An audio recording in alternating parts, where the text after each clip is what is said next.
What's up guys, in this video I'm gonna show you how to create a movable watermark in CapCut PC. So the first thing that we need to do is to get a watermark. I will use this simple text for the watermark for this tutorial and to bring it to the timeline. Then what we need to do is to decrease a little bit the opacity.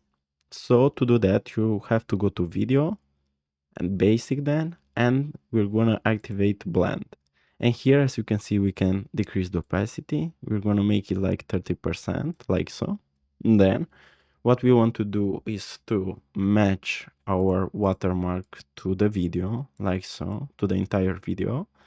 Then what we want to do is to add a position keyframe right here, for example, at the start, move like 10 seconds into the video, then add another keyframe, put it on the right top corner, like so.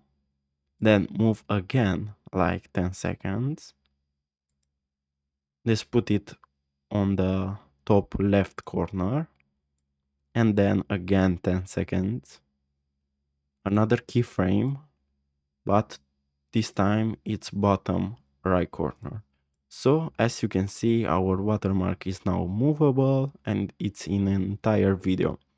So if you want to repeat this watermark, all you have to do is to make a cut right here. And now you can copy paste this watermark. As you can see, you will have a movable watermark for your video. So guys, this was the tutorial. Thanks for watching and don't forget to like and subscribe to the channel.